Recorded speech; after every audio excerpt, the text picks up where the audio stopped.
एक गांव में सोनम नाम की एक लड़की रहती है।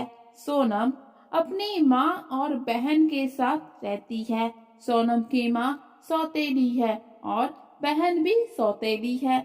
सौतेली होने के कारण वो सोनम पर बहुत ही अत्याचार करते हैं। सोनम सोनम की माँ के मरने के बाद उसके पिता ने सोनम के अच्छे भविष्य के लिए दूसरी शादी कर ली थी, लेकिन कुछ ही समय के बाद वो भी गुजर गए।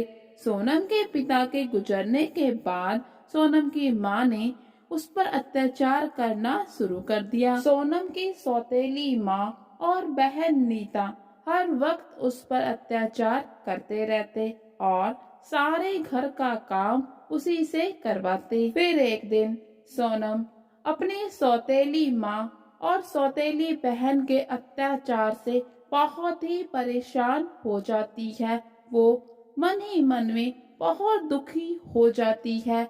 इतना दुखी होती है कि घर से बाहर आकर रात में रोने लगती है और आकाश की ओर देखकर अपने माता पिता को याद करती है। सोनम भगवान से शिकायत करती है कि उन्होंने उसके माता पिता को इतनी जल्दी अपने पास क्यों बुला लिया और उसे अकेला क्यों छोड़ दिया। इतने में वहाँ पर एक बूढ़ी औरत आती है। वो सोनम से उसके रोने का कारण पूछती है तो सोनम उसको सारी बात बता देती है। सोनम को इतना दुखी देखकर उस बूढ़ी औरत को सोनम पर दया आ जाती है और वो बूढ़ी औरत सोनम से कहती है, बेटी तुम रो मत, आज से तुम्हारे दुख भरे दिन खत्म हुए। ये जादुई छड़ी है, इसे तुम अपने पास रख लो। बूढ़ी औरत सोनम को कहती है, आज के बाद जब भी तुम्हारी सौतेली माँ और बहन तुम पर अत्याचार करेंगी तो ये छड़ी उन्हें सजा देगी। और फिर वो बूढ़ी औरत सोनम का सर अपनी गोद में रखकर उसको सुला देती है। सोनम जब सुबह उठती है तो वो बूढ़ी औरत वहाँ पर नहीं होती, लेकिन वो छड़ी वहीं पर होती है। फिर सोनम रात को हुई वारदात को याद करती है और सोचने लगती है कि शायद उसने कोई सपना देखा है, लेकिन फिर अपने पास वो छड़ी देखकर वो समझ जाती है कि वो कोई सपना नहीं था, शायद हकीकत थी। इतने में उसके सौतेली माँ चिल्लाते हुए बाहर आती है और सोनम को बहुत गुस्सा होती है कि उसने उसे अभी तक चाय बनाकर क्यों नहीं दी। और वो जैसे ही सोनम को थप्पड़ मारने वाली होती है कि वो जादुई छड़ी सौतेली माँ पर बरस पड़ती है। ये सब देखकर सौतेली बहन भी वहाँ पर आ जाती है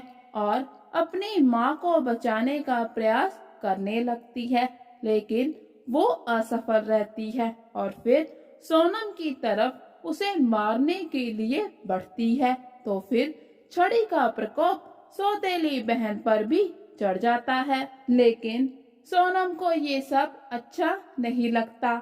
वो रोने लगती है और प्रार्थना करती है कि उसकी माँ और बहन को छोड़ दिया जाए। इतने में वो बूढ़ी औरत वहाँ पर फिर से आ जाती है और सोनम से कहती है, बेटी तुम इन्हें बचा रही हो जिन्होंने रात दिन तुम पर अत्याचार किया है, तुम इन्हें क्यों बचाना चाहती हो बेटी। तो सोनम कहती है, क्योंकि क्योंकि ये मेरी माँ है और ये मेरी बहन है। शायद इन्होंने मुझे कभी कुछ नहीं समझा, लेकिन मैंने हमेशा दिल से इन्हें अपनी माँ माना है और मैं अपनी माँ की ऐसी दुर्दशा नहीं देख सकती। ये सब देखकर सौतेली माँ और सौतेली बहन को खुद पर बहुत ही शर्मिंदगी होती है और उन्हें अपने किए पर बहुत ही पछतावा होता है। वो दोनों सोनम से माफी मांगती हैं। उस दिन के बाद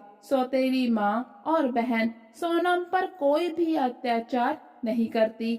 सौतेली माँ अब सोनम को अपनी बेटी